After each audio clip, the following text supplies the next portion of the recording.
how can we stop worrying in our life? Hello guys, welcome to Yundel channel, and today's share is about our daily struggles. Every day we are worried about something in our life. We don't feel safe, we don't feel secure, because from one thing to another, we are always worried what is going on with our life. How can we survive the pain? How can we survive the challenges we are facing daily? So how can we stop worrying? This is just my tips, guys, from my own life experiences and from my own reading about self-development, about self-awareness, because we are the only one who can work with ourselves to stop worrying. We must not use our energy into something which is not so important.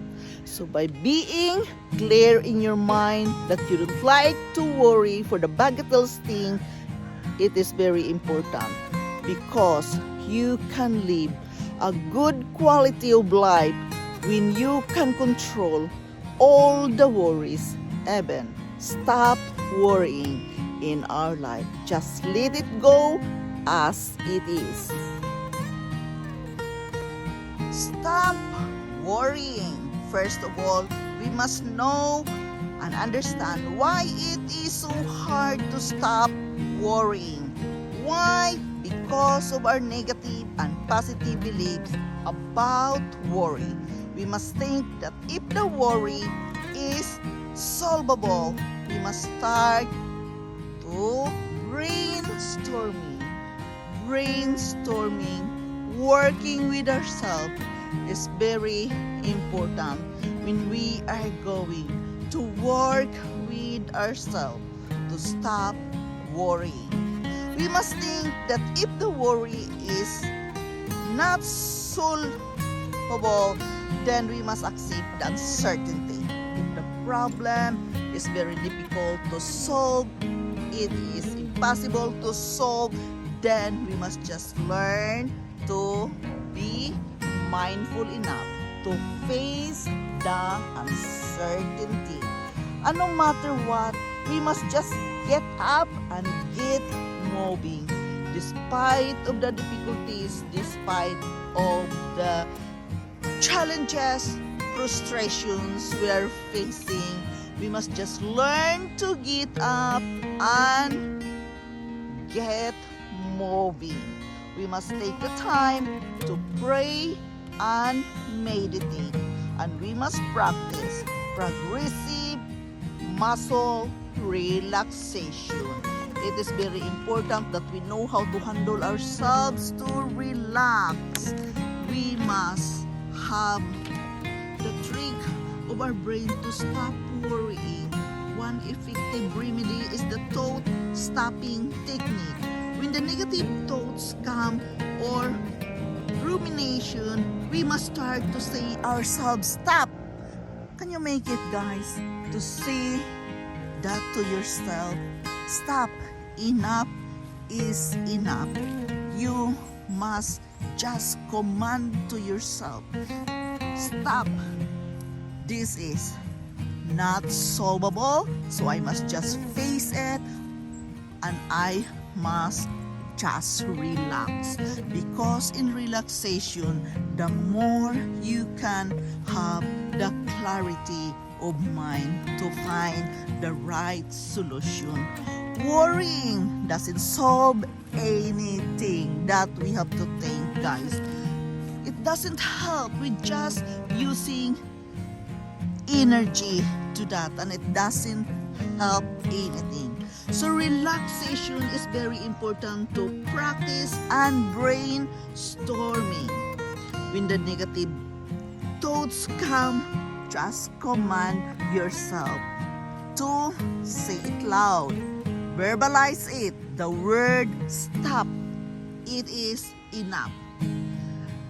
Guys, this is one of the effective ways when we actually say the word out loud, stop. it will help us. Frequent worrying can be exhausting and often increases our feelings, fear, and anxiety.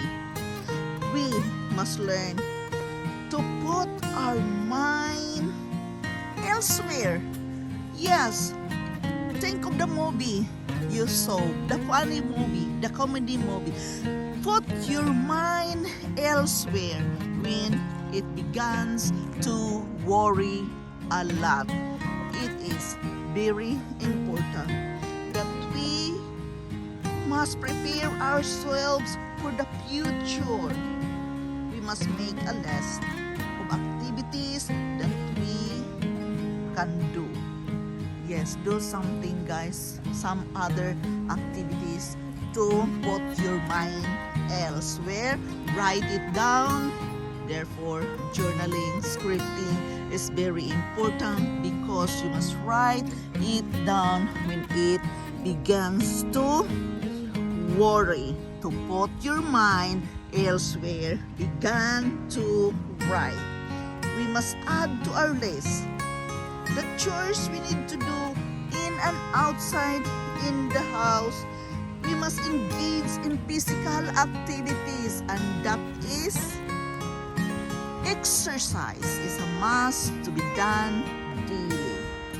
We must engage ourselves on creative activities such as drawing and writing. Therefore, journaling is very important because drawing and writing, it really helps ourselves, our mind to put elsewhere when we are worried so much into something. We must read a book and magazines. Remember, knowledge is power. So, acquire knowledge. How to calm down, how to relax when you are so worried. We must get support by talking with a trusted friend or family. We must get help. Be open for help. Be open to talk with somebody. Practice relaxation and self-care techniques. Learning to relax is a practice way towards overcoming our worries. We must get advice from the very well-known support system, which is the psychologists and the therapists. It is very important that we know how and where to get help when we needed it the most. We must face our worries. Why? Because no one else can face your own worries except you and you alone. We must stop worrying so much because it can be a heavy burden to us, and it can affect to our relationship, to our career, and other aspects in our life. Worry is that feeling of thoughts are focused on current happenings which we don't like. We must learn to calm down quickly by breathing.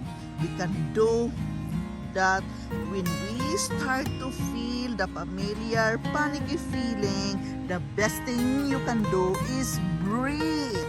Yes, breathing. Try the mindfulness exercise.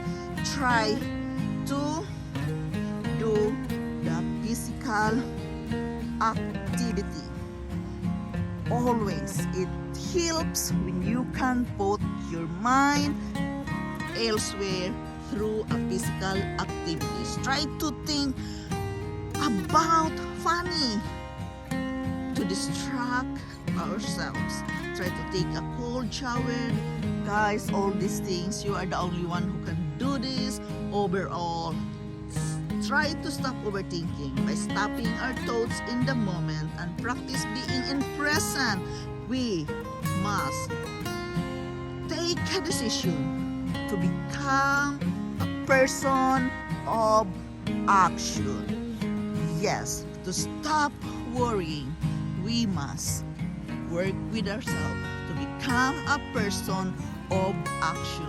Just do it for for yourself and do the move to help yourself stop worrying. How can we stop worrying in our life? In my case, guys, yes, the relaxation, the meditation, the prayers always help me. And the book says, we must learn to put our mind elsewhere, think other things. Brainstorming is a must to do to stop worrying and say it loud to yourself. Stop, I don't like this. Nonsense to worry. Everything has a solution. We must just face it. We must have clarity of mind to solve the problem. So practice brainstorming. Putting your mind elsewhere is a huge help to stop worrying in our life. So guys, hello, this is Yundel. Thank you so much for dropping here in my channel. I am forever grateful to each and every one of you. Thank you so much for your love, care, and support. Thank you guys, and I love you all, and bye-bye.